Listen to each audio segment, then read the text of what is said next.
Au cœur d'un Moyen-Orient où chaque décision militaire pouvait décider du sort d'une nation entière, un choc inattendu força Israël à regarder la réalité droit dans les yeux. Alors que ses voisins renforçaient leurs arsenaux avec des blindés étrangers, Jérusalem comprit soudain que plus aucune puissance occidentale ne garantirait sa sécurité. La rupture d'un accord pourtant vital, combinée à des pertes terribles subies lors d'un conflit où chaque équipage comptait, fit naître une idée radicale. Construire un char totalement nouveau, pensé non pour impressionner les défilés, mais pour sauver la vie de ceux qui se trouvaient à son bord.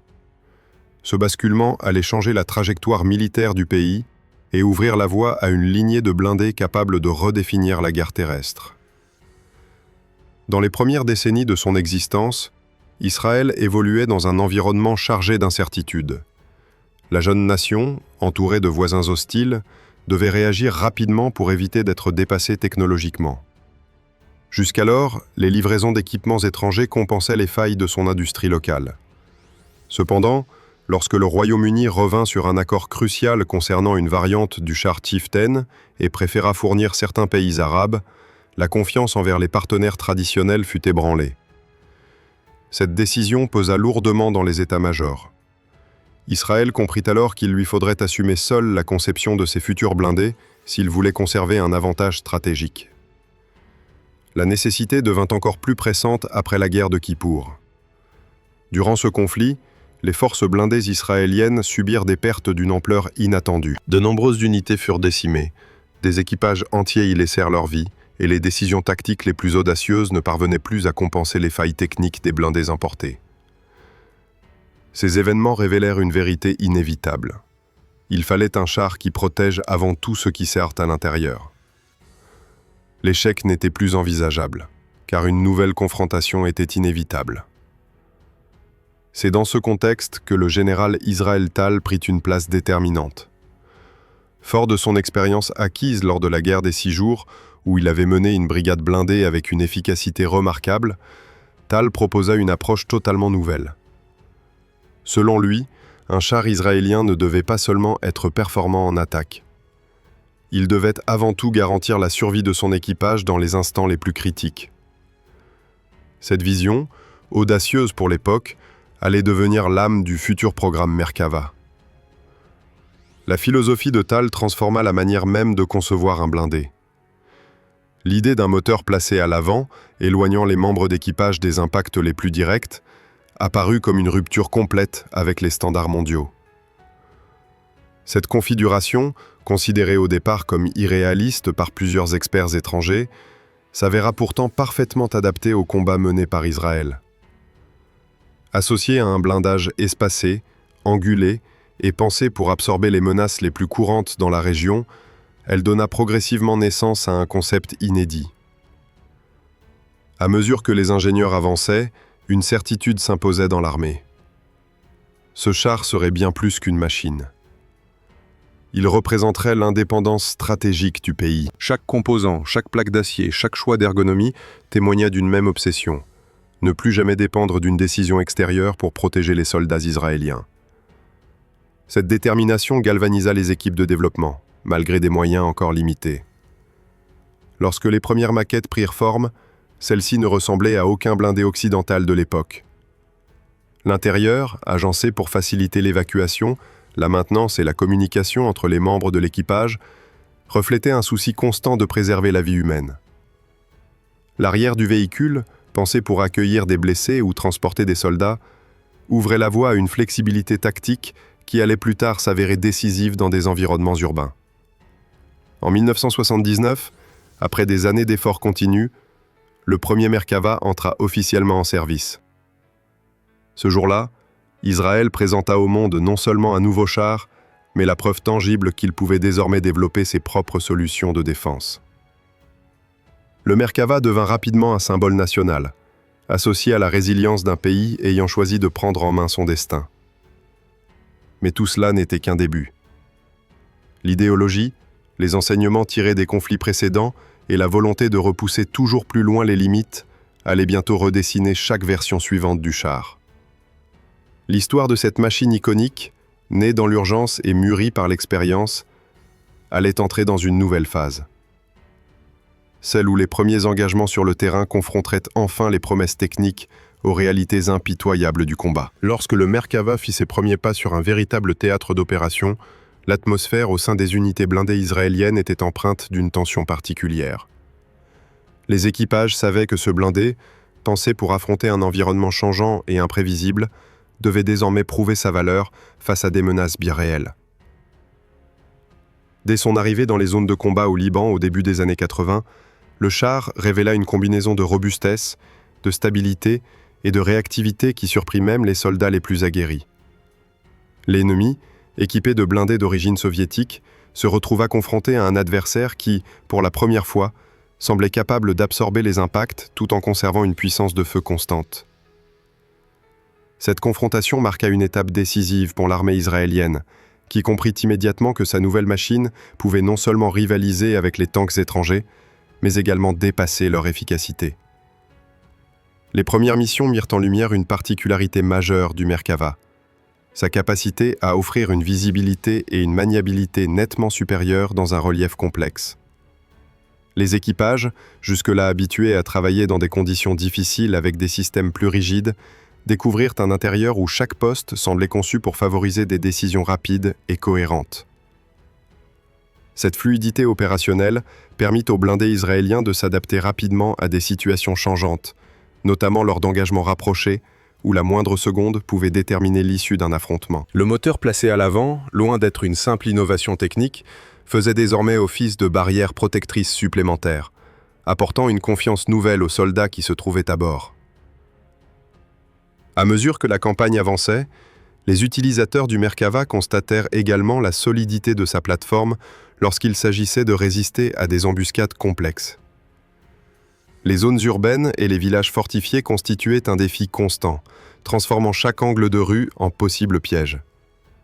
Pourtant, malgré les risques, les blindés israéliens démontrèrent une étonnante endurance.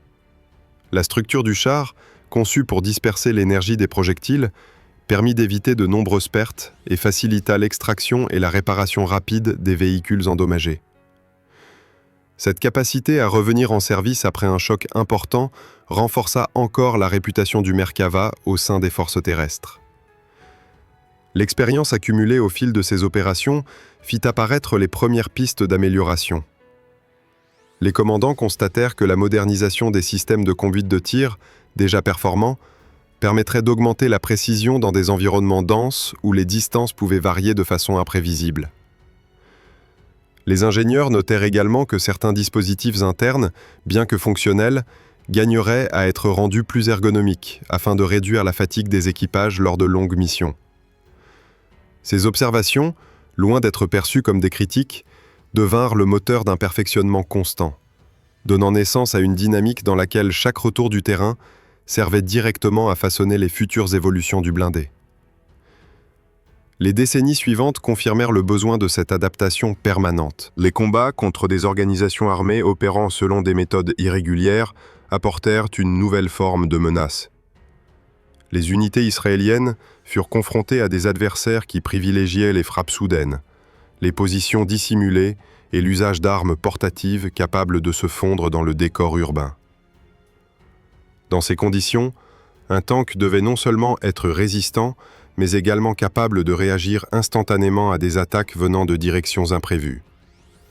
Le Merkava, grâce à sa structure évolutive et à la philosophie centrée sur la protection de l'équipage, continua de montrer son utilité, mais ces confrontations révélèrent des limites que les ingénieurs s'apprêtaient déjà à dépasser.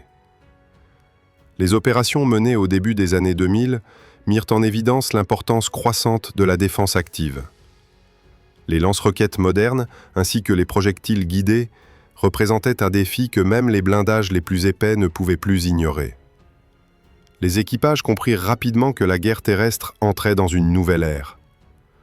La menace ne provenait plus uniquement des blindés adverses, mais d'une multitude de vecteurs rapides, précis et souvent tirés depuis des positions difficilement repérables. À mesure que ces dangers apparaissaient, une conviction se renforçait. Un tank moderne devait anticiper, détecter et neutraliser la menace avant qu'elle n'atteigne son blindage. L'armée israélienne, consciente de cette mutation profonde, lança alors un programme ambitieux visant à intégrer des solutions de protection active et des capteurs plus avancés. Les modèles améliorés démontrèrent que ces innovations pouvaient changer l'équilibre d'un combat en restaurant un avantage crucial sur l'adversaire. L'intégration de systèmes capables d'intercepter des projectiles avant l'impact annonçait une montée en puissance technologique qui transformait la philosophie même du développement des blindés.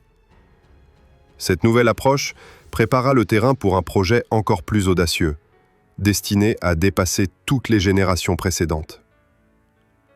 Les progrès successifs ouvrirent la voie à une réflexion plus large. Les stratèges israéliens commencèrent à envisager un char qui ne serait plus seulement un blindé protégé, mais un véritable système d'information mobile. L'objectif n'était plus uniquement de résister au feu ennemi, mais de dominer la bataille par la compréhension, la vitesse d'analyse et l'intégration d'outils intelligents.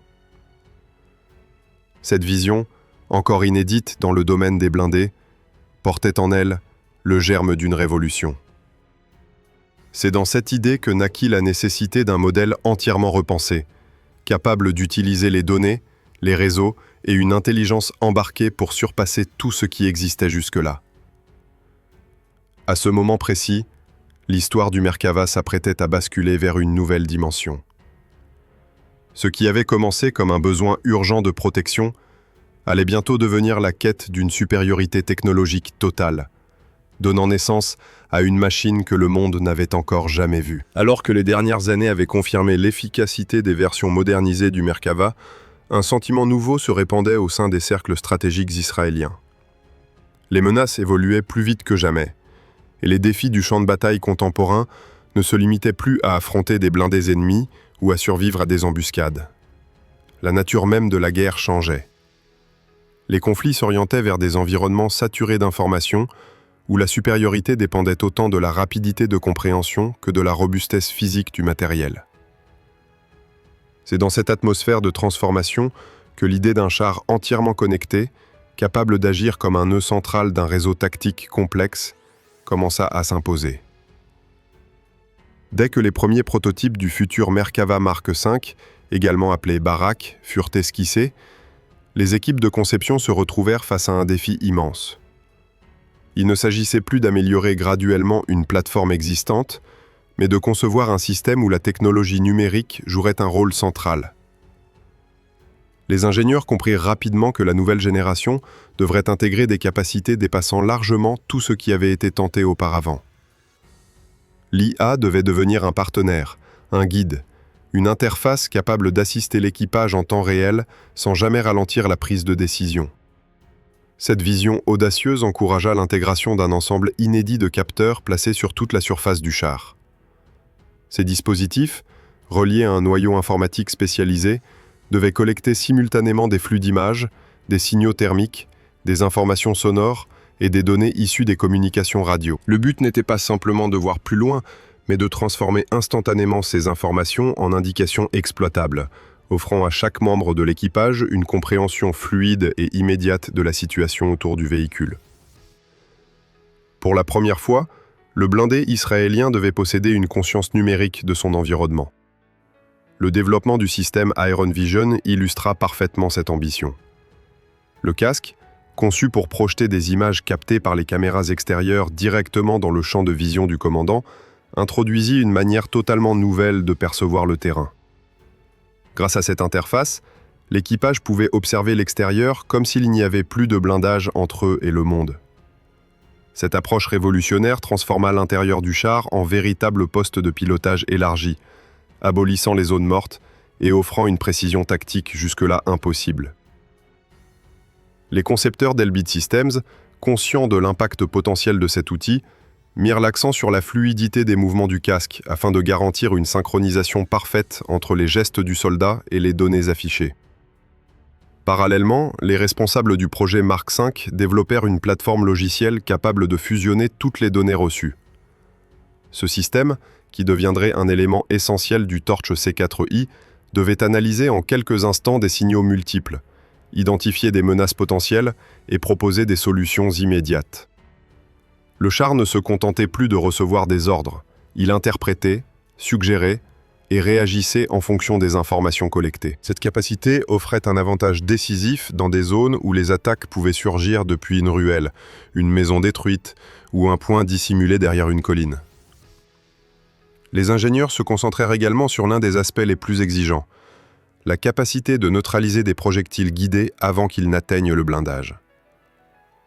La mise à jour des systèmes de protection active constitua une étape cruciale dans ce travail. Les radars modernisés, capables de détecter un missile dès son lancement, devaient transmettre immédiatement les coordonnées et la trajectoire à l'unité de traitement centralisée. En quelques fractions de secondes, les contre-mesures pouvaient être déployées, transformant une menace réelle en simples données ignorées par le blindé. Cette automatisation partielle permit de réduire considérablement la charge cognitive pesant sur l'équipage, qui pouvait désormais concentrer son attention sur les missions principales. Au fil des essais, il devint évident que le Mark V devait aussi offrir un espace intérieur plus intuitif. L'introduction d'écrans tactiles de grande taille permit à chaque opérateur d'accéder à une interface adaptée à son rôle. Les graphismes étaient conçus pour rester lisibles malgré les vibrations du terrain, et les menus répondaient instantanément aux commandes. Cette configuration rendait la gestion des systèmes plus rapide et éliminait les lenteurs techniques qui, par le passé, pouvaient compliquer la coordination lors des moments critiques. L'un des éléments les plus ambitieux fut la création d'une sorte de magasin numérique interne. Cette fonctionnalité, pensée pour personnaliser la configuration du char selon la mission, permit aux membres d'équipage de sélectionner avant le départ les outils et programmes nécessaires. La machine devenait alors un environnement flexible dans lequel les options s'adaptaient aux objectifs définis par le commandement. Chaque mission possédait ainsi un profil technologique unique, favorisant une efficacité opérationnelle accrue. Alors que les essais s'enchaînaient au sein des unités blindées israéliennes, les soldats qui participaient au programme témoignaient d'une transformation profonde dans leur manière de travailler. Le Mark V n'était plus perçu comme un simple véhicule armé. Il apparaissait comme une extension technologique de leur propre perception du champ de bataille. Les retours soulignaient que les informations recueillies par les capteurs permettaient une réactivité rarement atteinte. Certains commandants remarquèrent même que la machine semblait anticiper les évolutions du terrain, tant l'analyse effectuée par le système central était rapide et cohérente. Lorsque les prototypes dépassèrent les premières phases de tests intensifs, un sentiment de confiance se répandit progressivement.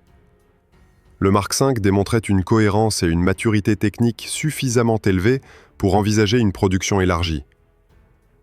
Les responsables de l'armée accueillirent ces résultats avec prudence, mais aussi avec un enthousiasme mesuré. Ils comprenaient que la nouvelle génération constituait un tournant majeur dans l'histoire des blindés israéliens. Le développement du Barak n'était pourtant qu'à son début.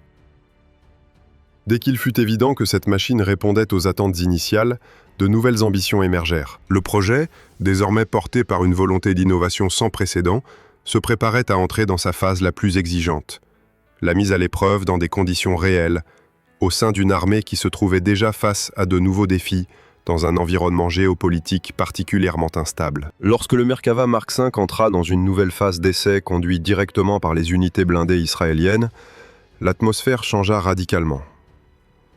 Le but n'était plus d'évaluer des concepts théoriques, ni de valider des simulations techniques. Il s'agissait désormais de confronter chaque composant à des situations concrètes, reproduisant avec minutie les menaces les plus fréquentes rencontrées dans les zones de combat contemporaines. Dès les premières sessions, les responsables du programme constatèrent que la machine réagissait avec une précision qui dépassait les prévisions établies durant les phases précédentes. Les scénarios intégraient des embuscades, des tirs coordonnés à courte distance et l'utilisation de missiles guidés lancés depuis des points dissimulés. Le Mark V démontra une capacité remarquable à absorber la pression et à maintenir une cohérence opérationnelle complète, même lorsque plusieurs événements critiques se produisaient simultanément. Une attention particulière fut portée aux environnements urbains. Les spécialistes de l'armée savaient que les ruelles étroites et les passages encombrés constituaient les zones les plus dangereuses pour un blindé moderne. Les angles morts, les toitures accessibles aux tireurs et les obstacles imprévisibles demandaient une réactivité immédiate. C'est précisément dans ces conditions que le Mark V révéla l'un de ses atouts majeurs. Grâce à l'ensemble des capteurs répartis tout autour du véhicule et à l'analyse intelligente effectuée en continu, l'équipage pouvait suivre l'évolution de la scène tactique sans perdre une seconde. Les caméras placées à hauteur de caisse transmettaient des images capables de distinguer des mouvements subtils, permettant aux chars d'identifier des positions d'attaque avant même que les tireurs puissent finaliser leurs intentions. Les tests consacrés au système de protection active furent parmi les plus exigeants. Les équipes de tir utilisèrent une variété d'armes, comprenant des projectiles guidés de nouvelle génération, capables de changer légèrement de trajectoire en plein vol. Le Mark V, grâce au radar modernisé et à l'analyse rapide effectuée par son noyau informatique, parvint à reconnaître la signature des menaces avec une rapidité impressionnante. La coordination entre la détection, la classification et la réaction produisit une défense presque instantanée. Les essais montrèrent que l'interception des projectiles se produisait à une distance suffisante pour éviter tout dommage collatéral à l'équipage. Cette démonstration confirma que les ingénieurs avaient correctement anticipé l'évolution des armes anti-chars modernes. Les responsables militaires décidèrent ensuite de vérifier la capacité du char à opérer sans interruption dans une succession d'engagements courts mais intenses. Le Mark V fut soumis à des manœuvres continues, comprenant des déplacements rapides, des virages serrés et l'utilisation de son canon de 120 mm dans des conditions de visibilité réduites. Les comptes rendus établirent que le système de stabilisation du canon atteignait une précision remarquable, même lorsque le blindé se mouvait sur un terrain irrégulier. L'équipage nota que la communication interne restait claire malgré les vibrations et que les informations affichées sur les écrans tactiles conservaient une fluidité constante, permettant des ajustements immédiats. Un autre aspect essentiel des essais porta sur la coopération du char avec d'autres unités. Dans les opérations modernes, la connaissance de la position des alliés constitue un élément vital.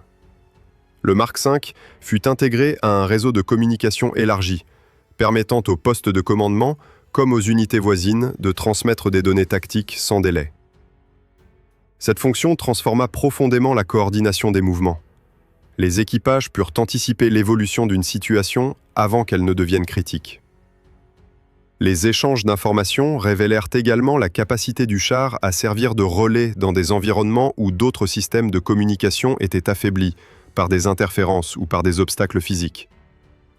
Les observateurs notèrent également que les nouvelles fonctionnalités offertes aux conducteurs amélioraient sensiblement la mobilité du char. L'interface, inspirée de certaines applications de navigation civile, mais alimentée par l'intelligence militaire, affichait les zones susceptibles de contenir des menaces, les pentes dangereuses, les passages encombrés et les points où la visibilité pouvait être compromise. Cette assistance permit de réduire les risques liés au déplacement en terrain inconnu. Les conducteurs bénéficièrent d'une vue globale des éléments environnants, augmentant leur confiance dans des manœuvres qui, auparavant, exigeaient une grande prudence. Les sessions d'essai se poursuivirent avec l'objectif de mesurer la rapidité d'adaptation du Mark V lors de missions comportant un nombre élevé de variables. L'inventaire des outils numériques intégrés au char donna à l'équipage une maîtrise impressionnante de ses ressources. Les opérateurs purent configurer l'environnement électronique selon la mission spécifique, sélectionnant les modules pertinents pour optimiser la préparation tactique. Cette flexibilité s'avéra décisive dans des scénarios où les ordres évoluaient au dernier moment. Le char s'adaptait sans difficulté à de nouvelles priorités, permettant une transition fluide d'un rôle offensif à une posture défensive ou inversement. Les retours collectés auprès des unités participant aux essais mettaient en évidence un constat commun. Le Mark V ne se comportait pas comme un blindé traditionnel amélioré, mais comme un système autonome capable d'interpréter en continu l'évolution de la situation pour offrir des options cohérentes à l'équipage. L'analyse intelligente des données ne remplaçait jamais les décisions humaines, mais elle créait un environnement dans lequel chaque action pouvait être réalisée plus rapidement et avec une précision renforcée. Ce soutien constant donnait à l'équipage une impression de fluidité rare dans l'univers des blindés lourds. Lorsque la période d'évaluation toucha à sa fin, les responsables du programme présentèrent un rapport général démontrant que le Mark V atteignait un niveau de fiabilité exceptionnel. La machine avait prouvé qu'elle pouvait supporter un rythme opérationnel intense tout en conservant ses performances. Cette constance permit d'envisager une intégration prochaine du blindé au sein des forces déployées dans les zones sensibles du nord du pays. Les unités chargées d'opérer près de la frontière, conscientes des défis liés à cette région, virent dans le Mark V une opportunité de renforcer significativement leurs capacités. À la suite de ces conclusions, les préparatifs pour l'introduction progressive du Barak dans les unités actives furent lancés. Le char s'apprêtait désormais à quitter le cadre des essais contrôlés pour rejoindre un contexte où chaque détail compte et où la technologie la plus avancée doit affronter des menaces réelles et changeantes. Lorsque les premières unités destinées à recevoir le Merkava Mark V furent désignées, une atmosphère d'anticipation se répandit parmi les soldats qui allaient l'opérer. Les mois d'essai avaient permis de valider chaque composant, mais l'introduction du Barak dans des régiments destinés à intervenir dans des secteurs sensibles marquait un tournant décisif. Les chefs d'état-major soulignèrent que cette machine représentait bien plus qu'une nouvelle génération de blindés. Elle incarnait une manière renouvelée d'envisager la supériorité terrestre dans un environnement où la rapidité d'analyse et la maîtrise des données devenaient essentielles. Les ingénieurs mirent à disposition des instructeurs des modules de formation permettant de familiariser les équipages avec la logique du système, qui reposait sur une interaction fluide entre l'intelligence embarquée et les décisions humaines. Les unités affectées à des zones où les tensions restaient élevées furent les premières à expérimenter l'intégration complète du Mark V dans leur routine quotidienne. Les équipages découvrirent rapidement que le char offrait une marge d'adaptation inégalée. La capacité du système à ajuster instantanément l'affichage des informations permit une prise en main rapide malgré la complexité des outils numériques. Les instructeurs observèrent que les membres d'équipage comprenaient intuitivement la structure des menus, ce qui réduisait considérablement le temps nécessaire pour atteindre une maîtrise opérationnelle.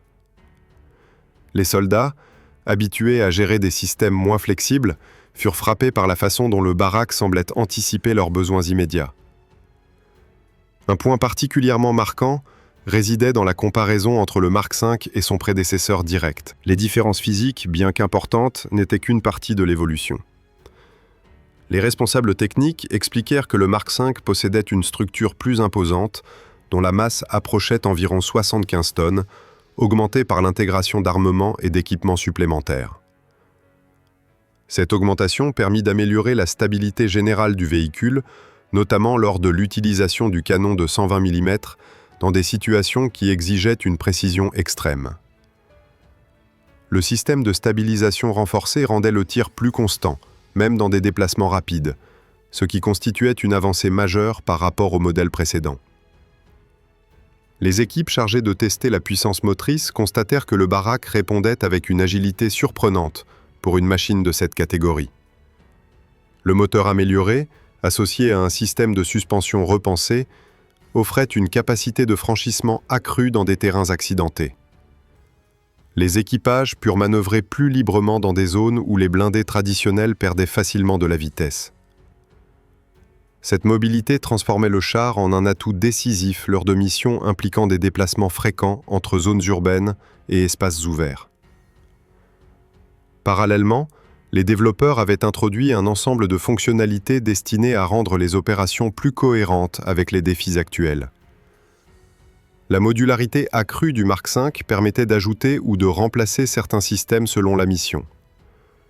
Cette flexibilité ouvrait des perspectives inédites, car elle autorisait une évolution constante en fonction des innovations à venir. Les responsables militaires comprirent immédiatement l'impact stratégique de cette conception, qui rompait avec l'idée d'un blindé figé à un moment donné de son cycle de vie. Le Barak devenait un support évolutif, capable d'intégrer des technologies encore en phase de développement. L'envie de le confronter à des situations proches d'un engagement réel poussa les unités à multiplier les simulations tactiques. Dans ces exercices, le Mark V démontra une coordination remarquable avec les drones et les unités d'infanterie. Les échanges de données se faisaient sans délai perceptible, permettant une synchronisation exceptionnelle entre les différents acteurs du champ de bataille. Cette intégration soulignait la capacité du blindé à s'inscrire au cœur d'un réseau complexe, où chaque élément servait à enrichir la compréhension globale de la situation. Les inquiétudes concernant l'exposition du char dans des environnements saturés d'armes portatives furent rapidement dissipées par les performances du système de protection avancé. Les capteurs spécialisés reconnaissaient les signaux caractéristiques des armes guidées et déclenchaient automatiquement les contre-mesures appropriées. Cette réactivité rassura les soldats, qui comprirent que le Mark V possédait les outils nécessaires pour contrer les menaces autrefois considérées comme difficiles à anticiper. La réduction du risque direct permit à l'équipage de se concentrer sur les objectifs tactiques, améliorant ainsi l'efficacité globale de l'unité. À mesure que les retours s'accumulaient, il devint évident que le Barak allait occuper une place centrale au sein des forces blindées. Ses capacités technologiques, associées à une conception robuste, en faisaient un acteur essentiel dans la préparation face aux éventuelles opérations dans des zones où l'instabilité persistait. Les unités stationnées près de la frontière nord, confrontées à des conditions imprévisibles, virent dans cette machine un renfort indispensable. Lorsque les premiers Mark V furent déployés dans leur zone d'affectation, un sentiment de confiance se mêla à la conscience des responsabilités. Le char arrivait à un moment où les tensions régionales demeuraient fortes, et son introduction représentait un signal clair quant à la volonté d'Israël de renforcer ses capacités terrestres. Les équipages, désormais familiers avec l'ensemble des systèmes, se préparèrent à affronter des missions où chaque détail pouvait jouer un rôle décisif. Le Barak, conçu pour analyser, anticiper et réagir avec une rapidité impressionnante, entrait dans la dernière phase de son intégration. La transition entre les essais et l'utilisation active marqua une étape symbolique. Le Merkava Mark V se trouvait désormais au seuil de son histoire opérationnelle. Sa technologie, pensée pour affronter le chaos des conflits modernes, allait être confrontée au réel. Les équipages s'apprêtaient à découvrir ce que pouvait accomplir cette machine lorsqu'elle serait exposée aux menaces persistantes du terrain. Tout était prêt pour la suite. Les premiers engagements révéleraient enfin jusqu'où pouvait aller un char conçu pour allier puissance, vision et intelligence. Ainsi s'achève cette histoire. Si vous souhaitez soutenir notre travail, pensez à laisser un like, à commenter et à vous abonner à la chaîne.